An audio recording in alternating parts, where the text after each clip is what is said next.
pas le cahier de charge au départ qui leur est indiqué par les pouvoirs publics n'est pas la preuve palpable qu'aujourd'hui, même ce que le gouvernement demande de faire, on bat en touche sans tenir compte de la vie des Camerounais qui en dépend le cas de l'interdiction du port de masque dans ces églises-là. Bon, Serge, moi je crains que d'aucuns profitent de cette histoire pour stigmatiser certaines églises. Je crois que nous sommes au mouvement réformateur pour la liberté du culte, pour la liberté tout simplement. Il y a un ministre du culte, il y a un ministre qui est là, qui est chargé de suivre ce qui se passe dans les églises. Il doit faire son travail.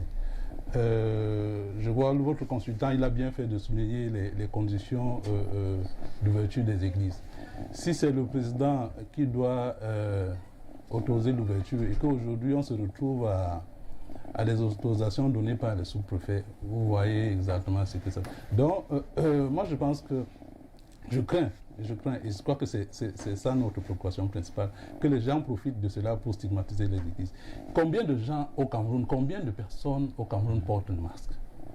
Parce que là, on parle des églises qui étaient... Mais en réalité, combien... Nous sommes sur le plateau, moi je vous vois avec vos masques, moi j'ai mon masque, moi je ne vois pas d'autres, les autres avec le masque. Donc, les Camerounais ne portent pas le masque. Ils ont le masque. Les Camerounais ne portent pas le masque. Ils ont le masque. Je pense qu'il faut le voir autrement. Je pense qu'il faut le voir autrement. Votre préoccupation, c'est de savoir que les Camerounais tous ne mettent pas les masques, ou alors selon les circonstances, parce qu'ils les ont toujours... En fait, dans la gestion de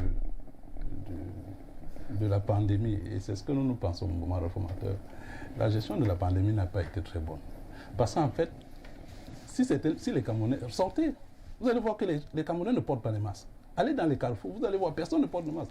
Donc ça veut dire que quoi, la manière de gérer la pandémie a fait que les gens n'ont pas pris conscience de la dangerosité de la pandémie. Vous comprenez? Et c'est pour ça, parce que le pasteur qui se permet même de dire aux gens ne portez pas... C'est parce que lui-même, il est persuadé que ce n'est pas un danger.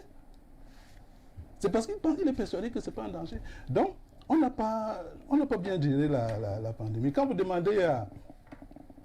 Vous dites que non, on ne doit pas avoir plus de 50 personnes. Vous interdisez le regroupement de plus de 50 personnes. Et vous laissez les marchés ouverts. Vous laissez tous les grands capots. Donc, il